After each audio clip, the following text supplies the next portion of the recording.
Alhamdulillah wahda, wassalatu wassalamu ala man la nabiyya ba'da. Ya ibadallah, assalamu alaikum wa rahmatullah. Frères dans la foi, les meilleures louanges sont inconditionnellement destinées à Allah. Allah l'unique sans fils, Allah le créateur des maladies. Quelle appelle la bénédiction d'Allah soit sur Muhammad, lui qui fut éprouvé par les maladies, ainsi qu'à sa famille pieuse, ses valeureux compagnons et tous ceux qui le suivront jusqu'au jour de la rétribution. Très chers téléspectateurs, depuis sa découverte au début des années 1980, le sida est une menace de santé mondiale. Des millions des humains atteints, des milliards de dollars dépensés et une lutte continuelle. Une véritable mobilisation internationale contre ce virus qui n'épargne aucune communauté. Et l'islam, religion universelle, mode de vie de l'homme sur la terre, quel est son regard sur ce fléau? Réponse dans cette émission de Victimes de l'Islam.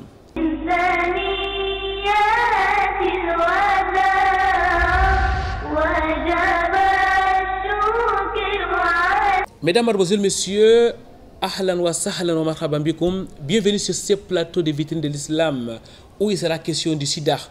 L'islam face au sida, c'est le thème de l'entretien de cet autre rendez-vous hebdomadaire sur Canal D International.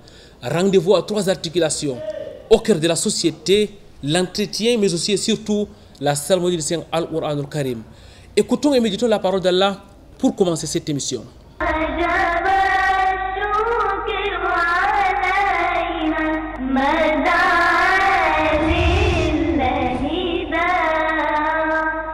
أعوذ بالله من الشيطان الرجيم. الله الذي أنزل الكتاب بالحق والميزان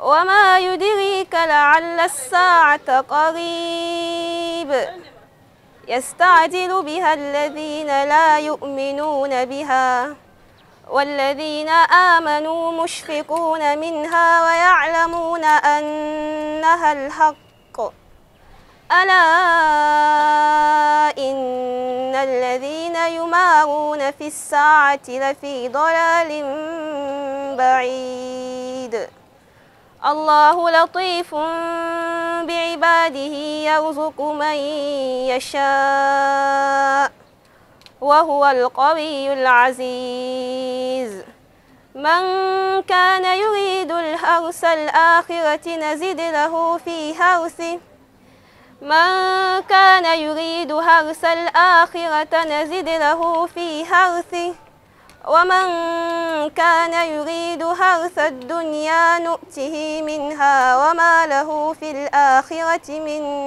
نصيب أم لهم شركاء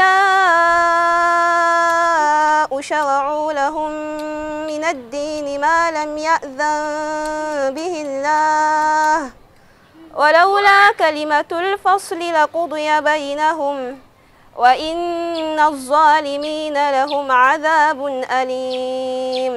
وجب الشكر علينا مدى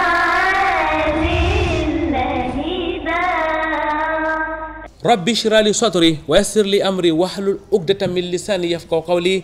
Mesdames, Mademoiselles, Messieurs, qu'Allah vous récompense d'être avec nous. Merci pour votre fidélité renouvelée. L'islam face au sida, c'est le thème de notre entretien de cette autre émission de Victimes de l'Islam. Avec nous pour aborder ce thème combien important, des invités sur ce plateau. Nous avons des Ibrahima. À notre droite, nous avons Ibrahima Amadou. Ibrahima Amadou qui est là pour la deuxième fois sur ce plateau de Victimes de l'Islam. Il est docteur en pharmacie, actuellement résident en biologie clinique à la faculté de médecine et de sciences biomédicales de Yaoundé. Docteur Ibrahima, vous vous êtes déplacé de la ville de Yaoundé pour la cité économique du Cameroun, spécialement pour cette émission. Nous prions à l'exalté soit-il de vous rétribuer de la meilleure des façons. Ahlan wa sahlan. Merci. Docteur Ibrahima Amadou, mesdames, mademoiselles, messieurs, qui, Inch'Allah, tout au long de cette émission, reviendra avec les regards de l'homme de la santé sur ces fléaux qui menacent le monde depuis plusieurs décennies aujourd'hui. Avec nous et notre Ibrahima, Ibrahim Ousmane, ingénieur de formation, il est ingénieur informaticien. Il a émigré depuis quelques années vers le management. Il est aujourd'hui directeur général d'une entreprise de la place. Frère Ibrahim Ousmane est surtout observateur averti de la société. C'est donc une autre élite que nous recevons sur ce plateau. Ingénieur Ibrahima, salam alaikum wa rahmatullah. Wa alaikum salam wa rahmatullah wa barakatuh, frère Koryanga. Merci beaucoup pour cette invitation. Jazakumullahu khairan, c'est nous qui vous remercions, frère Ibrahima. C'est une coïncidence, mesdames, mademoiselles, messieurs. Et nous avons là des amis de longue date, des Ibrahima, qui se connaissent depuis le secondaire. Et aujourd'hui, avec eux, nous allons, Inch'Allah, avoir d'un côté les regards de l'homme de la société, de l'autre, certainement, les regards de l'homme de la santé, mais tous sont des acteurs clés dans notre communauté musulmane, membres de plusieurs associations islamiques depuis le secondaire jusqu'à l'université et même aujourd'hui dans la vie active. Nous allons commencer par notre droite naturellement. Docteur Ibrahima, c'est quoi le sida? Merci. Je pense qu'on peut définir le sida comme une maladie. C'est l'acronyme du syndrome de l'immunodéficience acquise. C'est-à-dire quand on parle de syndrome, c'est un ensemble de symptômes qu'on peut observer.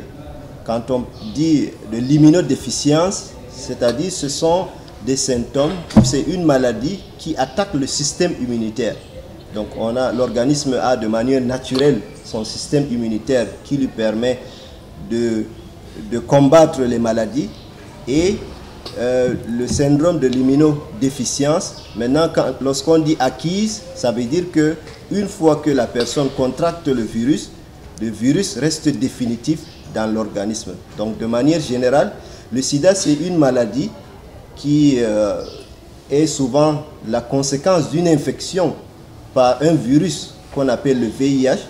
Le VIH veut dire le virus de l'immunodéficience humaine, donc un virus qui attaque le système immunitaire et qui est destiné uniquement à l'être humain. Donc, la phase finale de l'attaque ou de l'infection par ce virus aboutit à une maladie qu'on appelle le sida. Parce qu'aujourd'hui, on définit ces deux catégories-là. Une personne qui est infectée par le virus VIH et une personne qui fait la maladie qui a déjà atteint le stade de sida. Jazakumullahu khairan, frère Ibrahima Ahmadou, qu'Allah vous récompense. Ingénieur Ibrahima, ça c'est une définition purement technique. Si je vous pose la question, c'est quoi le sida? Il y a d'autres personnes qui pensent que c'est le système inventé pour décourager les amoureux. Et vous pensez que c'est quoi? Non, alhamdulillah. Il faut dire, c'est un nom qui fait peur, communément, comme vous avez dit. Les gens ironisent, les gens ont l'habitude de prendre ça comme du jeu. Mais aujourd'hui, dans la société, quand on vous dit sidéen, c'est-à-dire vous approchez de la mort. Alors que notre conception du musulman, chaque être vivant est condamné à mourir. Parce que la promesse de Dieu est vraie, c'est-à-dire chaque chose va finir sur terre. Donc le sida, ça ravage, ça fait peur. Notre définition, c'est une maladie dangereuse. Et la société, je parle aujourd'hui d'une lecture de la société, prend ça comme une maladie des pervers, une maladie des fornicateurs. Voilà à peu près la définition du commun du mortel du sida qu'on peut donner très rapidement. Que ce soit dans la définition du spécialiste de la santé ou même de l'homme de la société, mesdames, mademoiselles, messieurs, nous retenons que c'est une maladie. On va rester dans la compréhension de cette maladie, mesdames, mademoiselles, messieurs, avant de revenir sur les regards islamiques ainsi que les modes de prévention. Docteur Ibrahima, je reviens à vous. Quelles sont les manifestations du sida? Les manifestations du sida, ou si vous voulez de la maladie, sont vraiment nombreuses et ça varie d'un individu à un autre. Pourquoi? Parce qu'il y a ce qu'on a appelé tout à l'heure la phase d'infection. Donc il faut d'abord que le virus entre dans l'organisme de l'individu et à ce moment, il y a ce qu'on appelle la primo-infection, c'est-à-dire le temps que le virus s'installe ou le temps que l'organisme commence déjà à reconnaître qu'il y a un corps étranger qui est introduit. Alors à partir de ce moment, il y a les premières manifestations qu'on observe. Ça peut passer de manière banale sous forme de grippe, sous forme de fièvre, sous forme de céphalée, etc.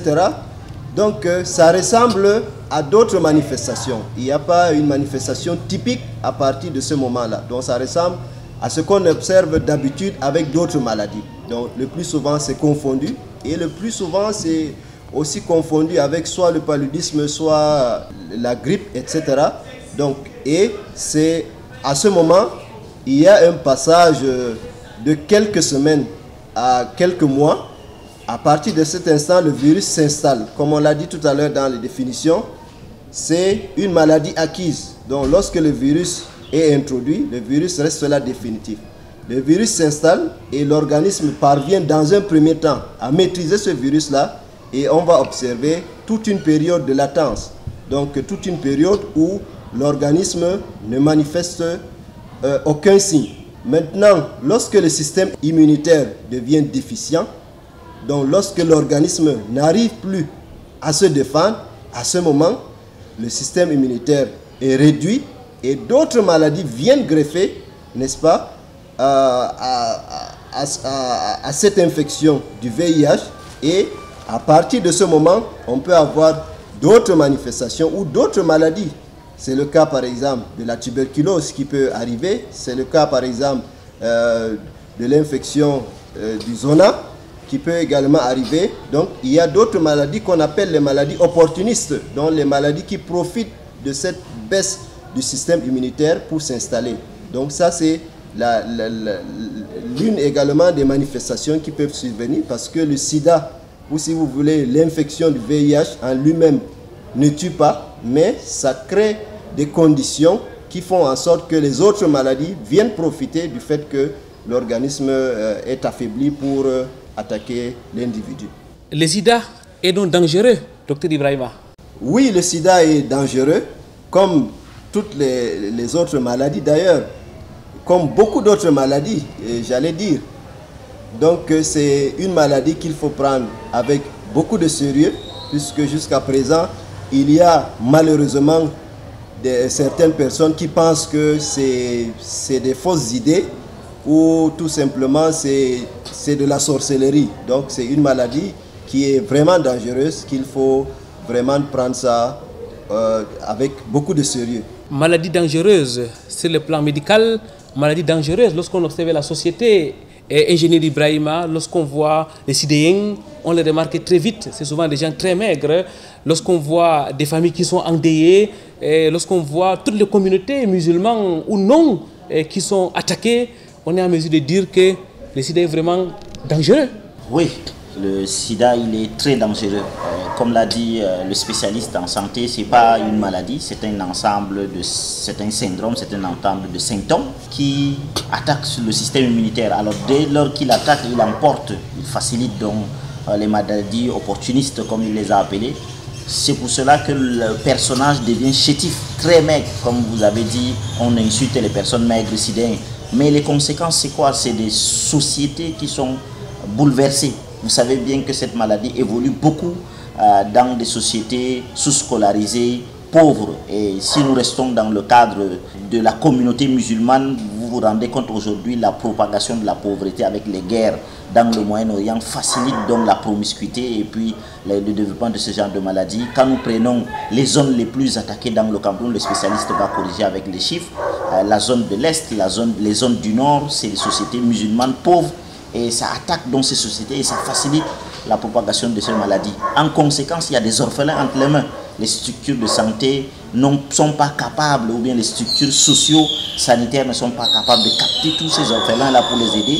Et du coup, c'est un ensemble de crises sociales qu'on est en train de problématiser ou bien de créer. C'est-à-dire ces enfants, il faut les encadrer. Ils peuvent être captés, si on veut prendre un autre sujet qui est proche de nous, par Boko Haram. On a vu des enfants qui ont été endoctrinés, qui ont été envoyés vers la difficulté que nous avons aujourd'hui sur le plan sécuritaire. C'est donc dire c'est dangereux, c'est grave et les sociétés confondues en pâtissent. Jazakumullahu khairan, Dr Ibrahima, pour finir avec la compréhension générale du sida, je voudrais vous demander quelle est son origine. Alors l'origine du sida remonte, comme vous l'avez dit, dans l'introduction au début des années 80. Bon, un peu avant, il y avait des manifestations de cette maladie, mais c'est à partir de 1981 qu'on a réussi à identifier effectivement le virus, le VIH, responsable donc de cette maladie.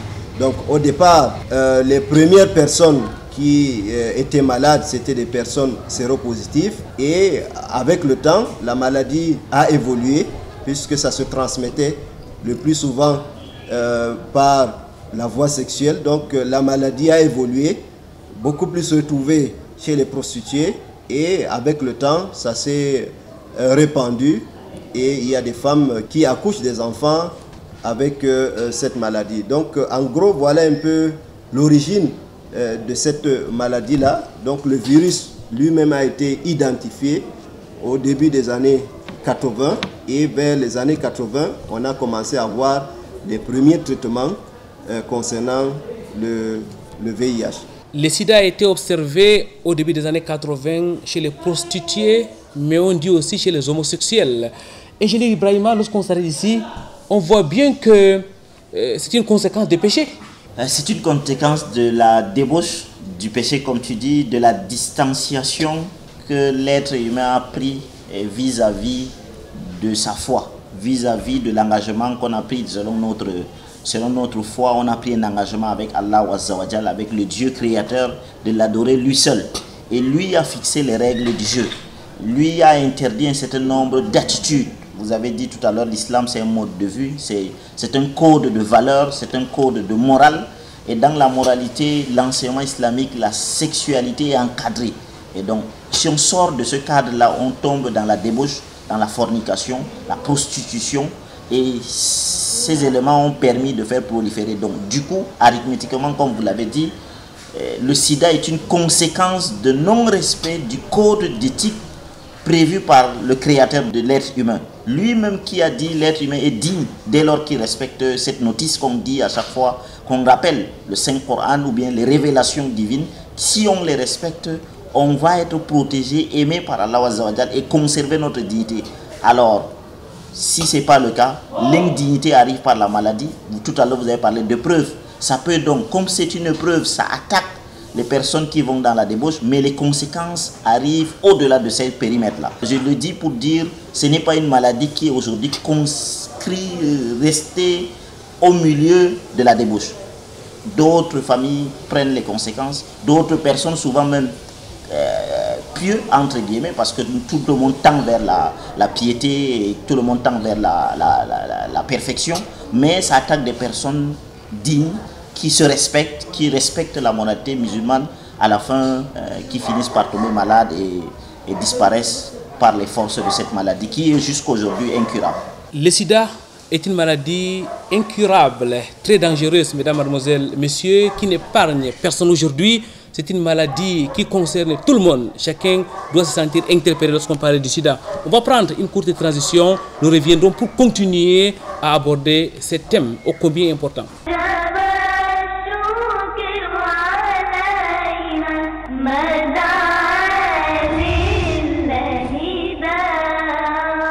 Retour sur ce plateau de victimes de l'islam, mesdames, mademoiselles, messieurs, nous sommes dans la cour de la mosquée Raouda, nous sommes à Douala, en compagnie du docteur Ibrahima Amadou. Docteur Ibrahima Amadou est pharmacien de formation, il est résident en biologie clinique à la faculté de médecine et de sciences biomédicales de Yaoundé. Docteur Ibrahima Amadou qui s'est donc déplacé spécialement de la cité politique du Cameroun pour la cité économique et pour cette émission. Qu'Allah exalté soit-il vous récompense. Alors, docteur Ibrahima, nous sommes en train de parler du sida, cette maladie d'actualité qui aujourd'hui menace. Je voudrais poser la question aux pharmaciens que vous êtes. Est-ce qu'il y a des remèdes du sida dans la pharmacie? Oui, il y a des médicaments destinés à la lutte contre le virus du VIH, parce que ce qu'il faut savoir, c'est qu'il y a l'infection au VIH et puis maintenant la maladie sida. Maintenant, ces médicaments ont pour rôle d'augmenter le système immunitaire.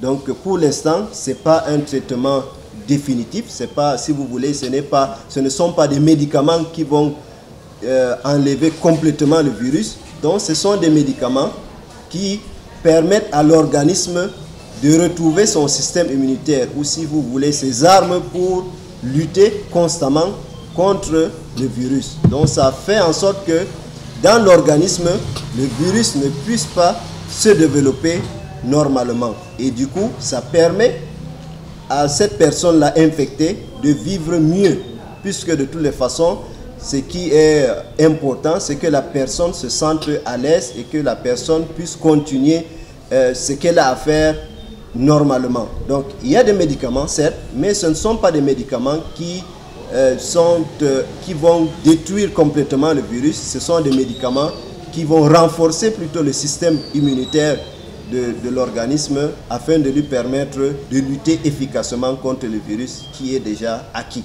Ça veut dire que les recherches continuent alors? Les recherches continuent et les recherches évoluent même, parce que l'idéal c'est de trouver quelque chose qui va prévenir, comme on le dit, prévenir vaut mieux que guérir. Donc les recherches continuent beaucoup plus au niveau, n'est-ce pas, de la prévention, donc du vaccin contre cette maladie-là. Docteur Ibrahima, il y a beaucoup de frères dehors qui écrivent sur les plaques qu'ils guérissent carrément le sida. Vous croyez? Non, je ne crois pas, parce que jusqu'à présent, ceux qui partent là-bas reviennent encore à l'hôpital pour continuer le traitement, malheureusement, parce que lorsqu'ils partent là-bas, ils n'ont pas toujours la satisfaction. Et c'est dire que de manière unanime, pour l'instant, il n'y a pas un traitement efficace et sûr pour enlever ou pour détruire complètement le virus. Donc, ce qui est actuellement mis sur le marché pour le VIH, ce sont des traitements qui vont empêcher le virus de se multiplier et permettre à l'être humain ou à l'organisme infecté de vivre normalement. Jazakumullahu khairan, ingénieur Ibrahima. On voit que docteur Ibrahima, votre homonyme, est resté dans les métiers. Il ne nous dira jamais qu'il y a les médicaments contre le sida, mais il faut quand même dire qu'aujourd'hui dans la communauté, qu'il y a des gens qui prétendent guérir le sida. Ils sont d'ailleurs très nombreux. Vous, en tant qu'observateur de la société, est-ce que vous y croyez? Et de temps en temps, on dit qu'il y a ceux qui ont d'ailleurs découvert les vaccins contre le sida. On sait que derrière le sida aujourd'hui, ce n'est un secret pour personne. C'est une affaire d'argent, c'est une affaire de business. Quel est vous spécialement, en tant qu'observateur de la société, des regards que vous faites par rapport au traitement du sida? Je pense que le traitement du sida, globalement, comme vous l'avez dit, c'est une lutte internationale. C'est une lutte dont l'humanité fait face.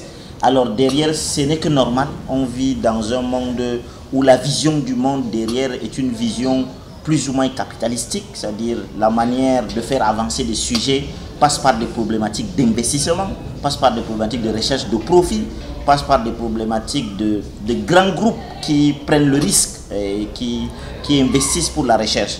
Donc je pense que c'est exagéré de dire que les gens profitent autour de cette maladie, mais les gens prennent le risque pour se faire rétribuer à temps opportun.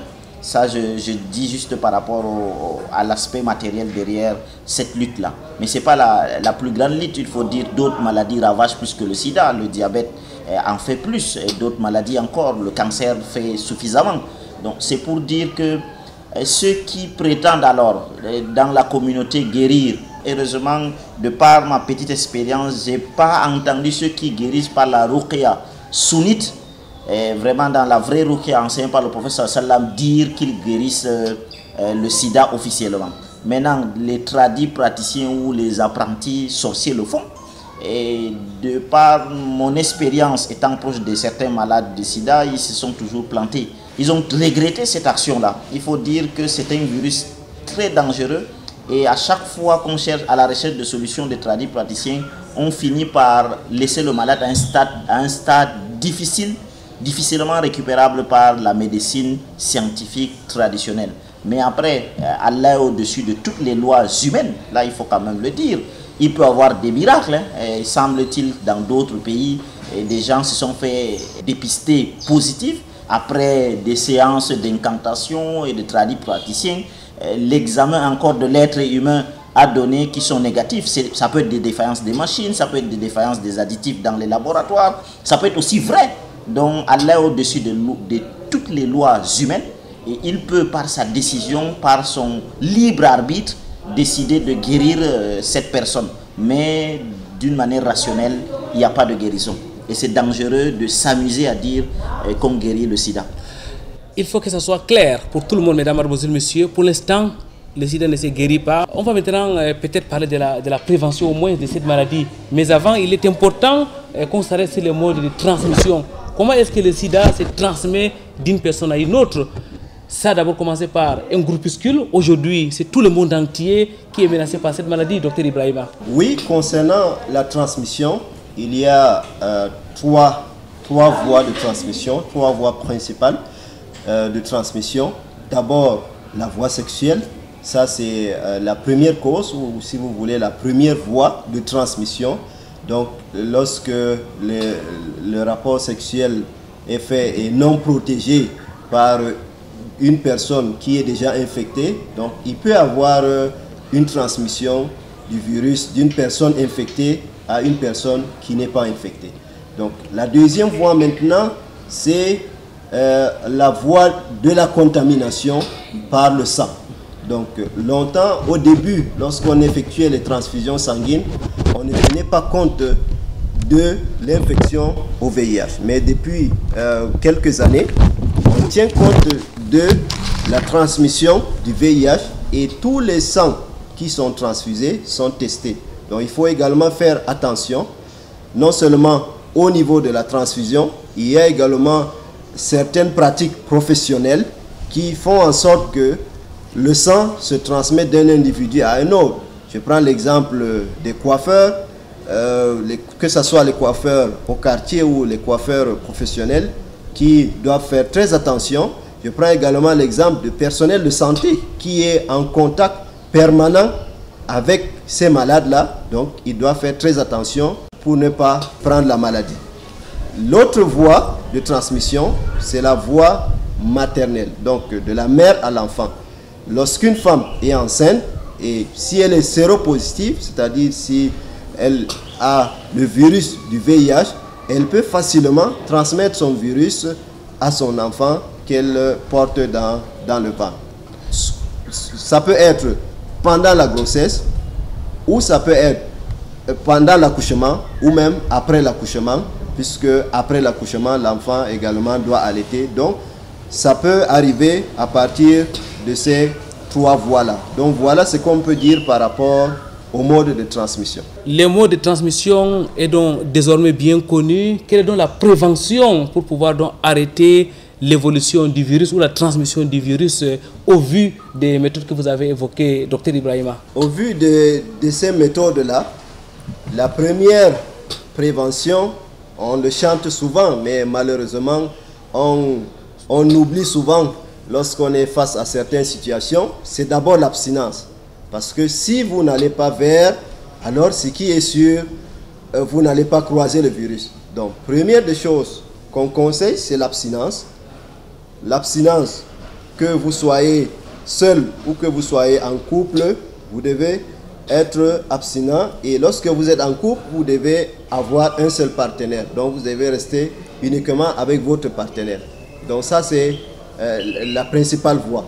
Maintenant, il peut arriver des situations, vous êtes en couple avec des malades ou une femme ou un homme malade, alors il y a également l'utilisation du préservatif, mais ça ne doit pas être la première voie parce que ce qu'on constate, c'est qu'au départ, les gens utilisent le préservatif, mais après un temps,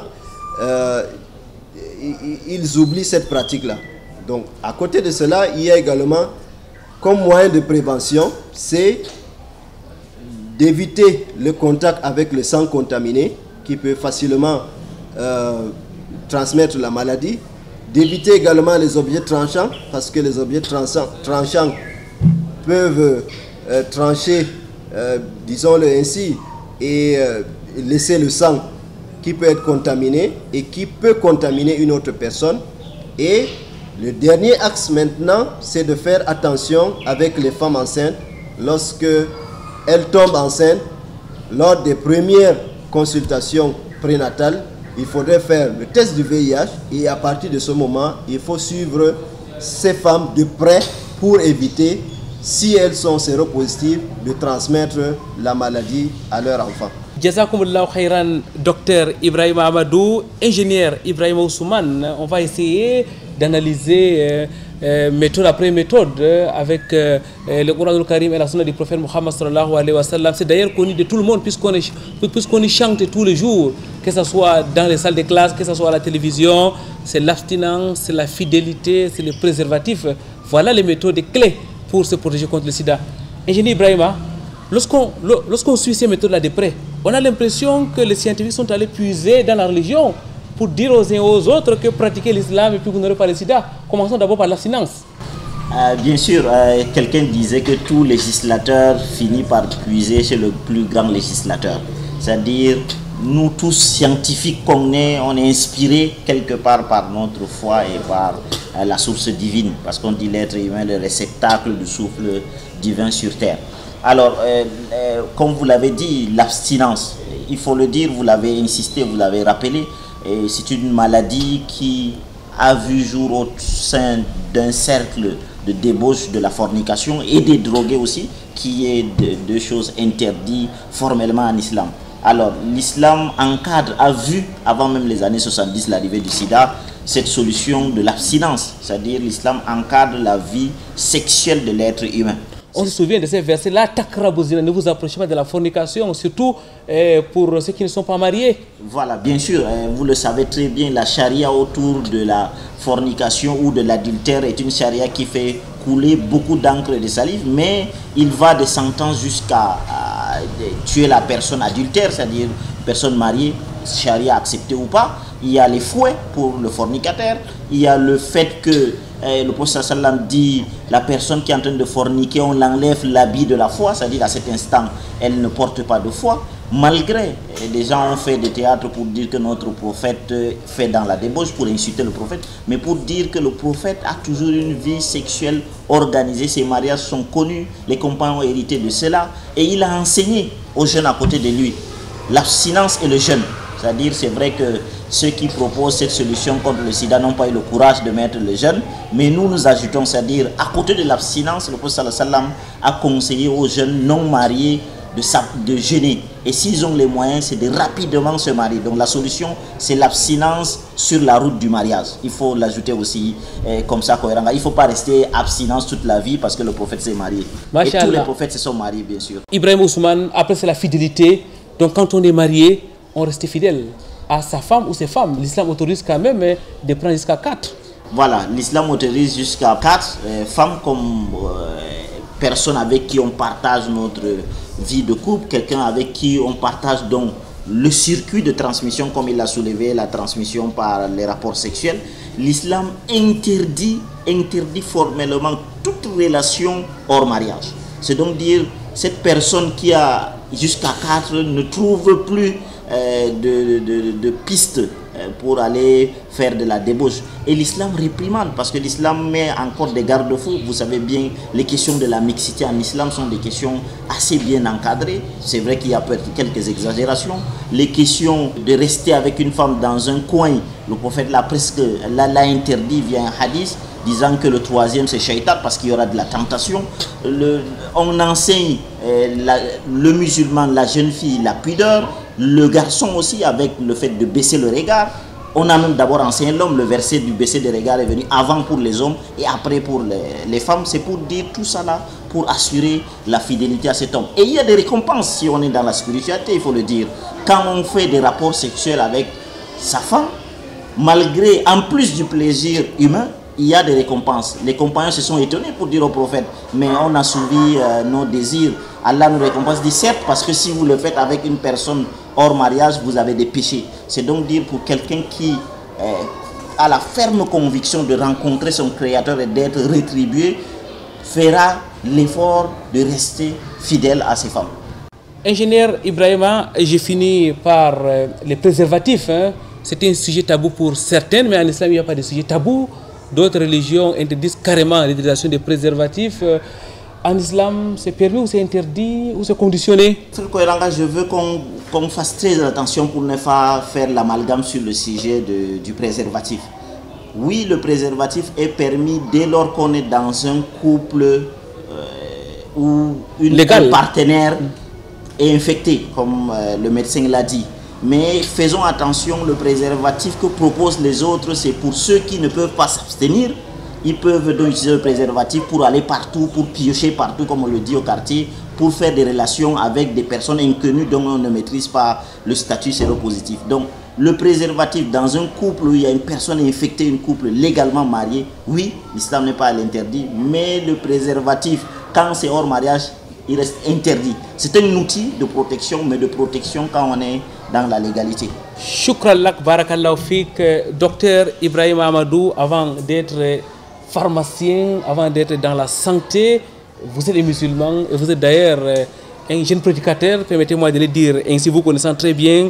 Lorsqu'on essaie un peu d'analyser les différentes méthodes pour barrer la route au sida, on est en droit de se dire que l'islam est un bouclier contre ces fléaux. Non, alhamdulillah, en tant que musulman, on ne peut que remercier Allah subhanahu wa ta'ala premièrement de nous avoir mis dans ces conditions-là et ensuite de nous avoir donné les pistes de solutions ou de prévention contre ces fléaux.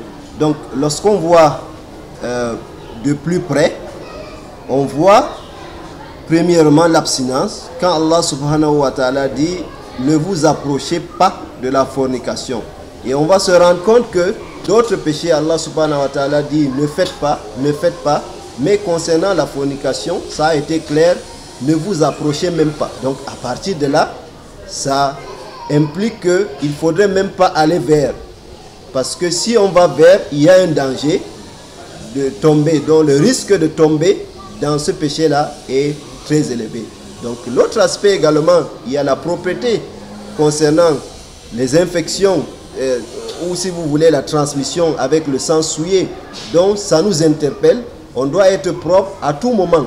Là où on se trouve, on doit être propre, que ce soit dans notre lieu de travail ou ailleurs. On doit faire très attention aux objets qu'on trouve, aux objets souillés, et on doit rendre tout cela propre pour éviter la transmission des maladies. Non seulement le VIH, parce qu'il y a également d'autres maladies qui sont dues à ce manque d'hygiène là, juste à côté. Barakallahu fik, et certainement ceux qui manipulent ces objets auront des comptes à rendre à Allah, exalté soit-il. Merci Dr Ibrahima, mesdames, mademoiselles, messieurs. On va prendre une autre pause. Question de vous rejoindre chez vous, autour de vous. Nous allons quitter de cette mosquée pour le centre médical islamique de l'Union, où nous allons tendre les micros au frère Aliou Poumié. Il nous dira un mot sur la gestion du sida dans son centre de santé.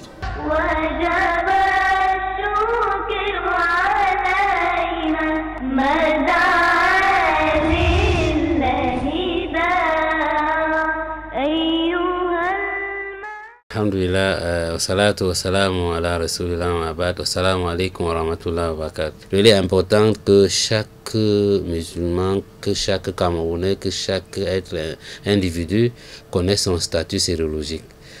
Venez, vous vous faites dépister. Si vous êtes dépisté, alhamdulillah, vous êtes séronégatif, alhamdulillah. Vous êtes séropositif, alhamdulillah, il y a déjà tous les moyens pour la prise en charge par rapport à ces virus. Alors, si vous avez le virus du sida en vous, aujourd'hui, maintenant, on parle de dépister, traiter. On peut commencer à vous traiter pour que ces virus ne se multiplient pas dans votre organisme et continuer maintenant à affaiblir votre état immunitaire et permettre aussi à d'autres maladies de s'installer. Le dépistage se fait actuellement dans toutes les formations sanitaires. Vous savez, depuis un moment, l'État avait gardé ça comme pour certaines formations sanitaires comme les hôpitaux généraux et autres. Depuis environ 7 ans aujourd'hui, maintenant, c'est dans toutes les formations sanitaires agréées. Particulièrement ici au centre médical islamique de l'Union, nous faisons le dépistage et on fait aussi la prise en charge parce que depuis 3 ans, on nous a érigé en centre de prise en charge, en UPEC quoi. donc en unité de prise en charge. Donc on nous a doté de matériel et de médicaments. Donc nous faisons le dépistage ici, on fait aussi la prise en charge au Centre médical islamique de l'Union. La prise en charge consiste d'abord, si vous êtes dépisté positif, et puis maintenant on fait la confirmation. S'il s'est avéré que vous êtes porteur d'un type de virus maintenant, on va commencer, on a une ligne de thérapeutique, on va commencer à vous mettre sur le traitement après un bilan complémentaire. L'avantage de se faire dépister, c'est que si vous êtes malade et que vous n'êtes pas conscient que vous êtes malade, vous pouvez encore aggraver votre situation de maladie en ajoutant d'autres pathologies opportunistes. C'est-à-dire vous pouvez, plus vous laissez votre organisme atteint du VIH qui se multiplie, plus le temps passe, le virus se multiplie. Le Centre médical islamique est un centre de prise en charge pour le VIH-Sida. On peut vous rassurer sur l'anonymat et autres. Donc on se rapproche beaucoup plus de la communauté. C'est la particularité. Donc on nous a donné certains appareils, on a des médicaments, on a des praticiens formés dans ces domaines-là qui sont à la disposition de la communauté. En fait, l'autre particularité du centre médical islamique maintenant, c'est en dehors du VIH-Sida, il faut comprendre que les soins sont administrés aux patients selon l'éthique islamique. Ça veut donc dire que les hommes s'occupent particulièrement des hommes, les femmes s'occupent des femmes. Vous allez par exemple dans les consultations prénatales, où vous n'allez jamais voir un homme là-bas. Nous avons les accouchements et autres sont faits par des femmes. Et en dehors de ça, maintenant, le centre médical islamique offre d'autres, un plateau technique aussi acceptable. Nous avons des pédiatres, ce que la communauté ne connaît pas. Nous avons des cardiologues, nous avons des chirurgiens, donc des gynécologues. Et c'est important aussi de rappeler que nous avons au moins 2 gynécologues femmes. Donc, qui couvre toute la semaine. Il faut que tout le monde se fasse dépister. C'est gratuit au Centre médical islamique de l'Union.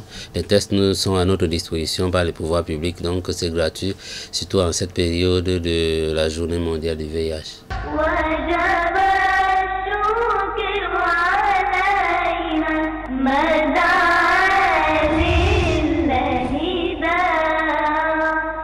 Pureté et gloire à l'exalté soit-il. Mesdames, Mademoiselles, Messieurs, nous remercions les frères Aliou Poumié pour son éclairage. Nous remarquons que les cliniques et les centres médicaux islamiques sont offrés au moulin dans le cadre de la gestion des malades du sida.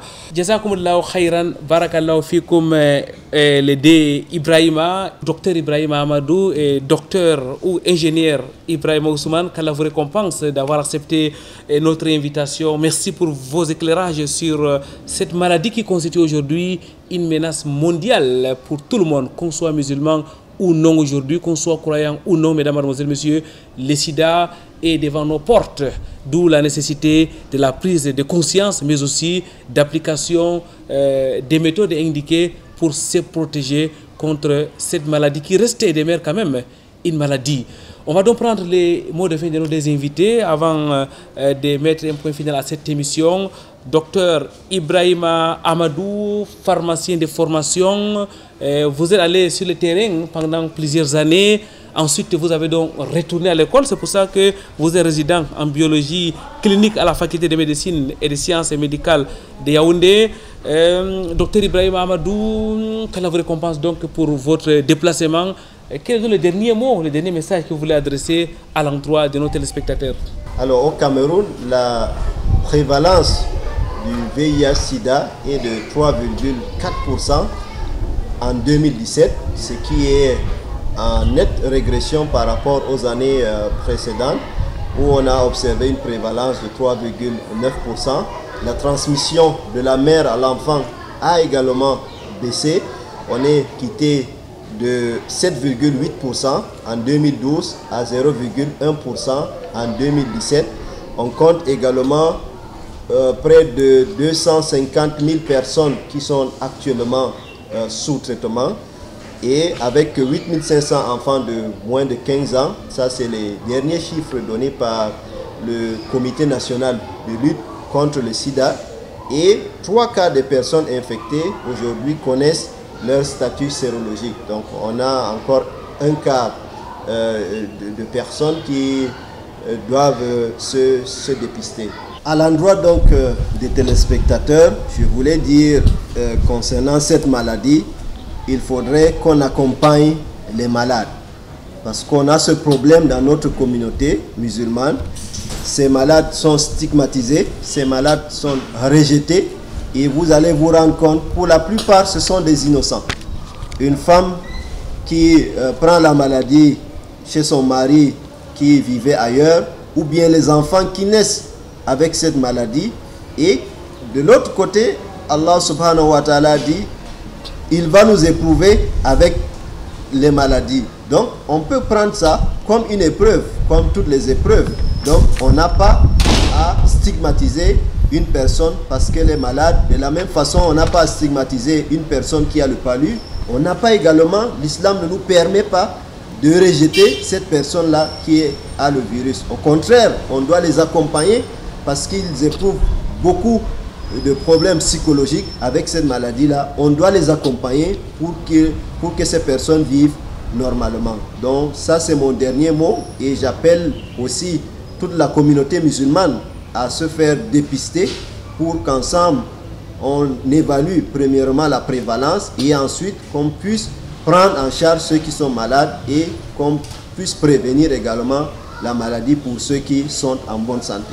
Barakallahu fik, jazakumullahu khairan. Merci docteur Ibrahim Amadou. Certainement, ceux qui accompagneront ces personnes vivant avec les sida, c'est là qui traversent cette épreuve-là, ils auront des récompenses auprès d'Allah exalté soit-il. Nous sommes là depuis le début de cette émission avec un autre Ibrahim Ousmane, ingénieur Ibrahim Ousmane, observateur averti de la société. Ingénieur, quel est votre dernier message à l'endroit de ceux qui nous regardent à travers Canal International relatif à ce fléau qui, depuis 1980 aujourd'hui, constitue quand même une préoccupation mondiale? Exactement, vous l'avez si bien dit, l'islam est un mode de vie, est une civilisation impériale comme j'ai l'habitude de le dire et doit proposer des solutions. Je pense que ça c'est l'élément fondamental qu'il faut retenir, doit proposer des solutions qui corroborent avec le contexte. Vous savez bien que l'islam c'est les textes qui sont immuables, qui sont vrais, qui sont de sources divines, qui sont de sources des personnes non corrompues, vertueuses. Il faudrait donc, à base de leur enseignement, à base de l'éthique qu'ils nous ont laissée, que les musulmans contextualisent la situation, accompagnent les populations dans une vie sexuelle normale, dans une vie sexuelle humaine et pieuse. Et pour que la fornication, cette débauche là qu'il faut quand même fustiger, il faut le dire à haute voix, quelle que soit notre modernité, quel que soit notre niveau social, notre richesse, la fornication est une débauche, c'est pas quelque chose d'appréciable dans les couples, c'est pas quelque chose d'appréciable même chez les jeunes. Donc, et ça passe par là. Donc les imams de haut de leur chair doivent donc contribuer à l'élévation spirituelle des membres de la communauté pour éviter ces débauches, et la population musulmane doit de plus en plus s'activer, être présent aux côtés des acteurs de santé comme mon homonyme, pas mon homologue, sur ces questions, accompagner l'État sur des solutions, essayer d'accompagner les malades comme il a dit, mais en gros c'est d'être présent, d'être actif sur le terrain de lutte contre le sida et de lutte contre toutes les autres maladies qu'on en fait des tabous dans notre société. Qu'Allah nous facilite cette lourde tâche. Alhamdulillah, nous remercions donc nos deux invités, mesdames, mademoiselles, messieurs, qu'Allah exalté soit-il leur accorde les récompenses indiquées. Nous retenons que l'islam est une religion de la santé, l'islam est un bouclier contre les maladies, en l'occurrence le sida. L'abstinence, la fidélité, les dépistages sont donc recommandés par notre religion, l'islam. Avant de partir, nous allons vous laisser méditer sur cette invocation rapportée par Bukhari, Ahmad et les autres invocations à répéter 3 fois le matin et le soir. Invocations que vous pouvez retrouver dans les petits livres La Citadelle du musulman. Allahumma afini fi badani, Allahumma afini fi sam'i, Allahumma afini fi basari, la ilaha illa ant. La signification de cette invocation à langue de Molière, mesdames, mademoiselles, messieurs, ô Seigneur, préserve ma santé, préserve la santé de mon nuit, préserve la santé de ma vie, la ilaha illa ant, il n'y a point d'autre divinité en dehors de toi. Vendredi prochain, ça sera un autre jour, Inch'Allah, une autre émission des victimes de l'islam. D'ici là, wa'atasimu bihablillahi jami'an wa la tafarraqu. Cramponnez-vous sur le cap d'Allah et ne vous divisez point. Subhanakallahumma wa bihamdik. Nashhadu an la ilaha illa anta nastaghfiruka wa natubu ilayk. Wassalamu alaikum wa rahmatullahi wa barakatuh.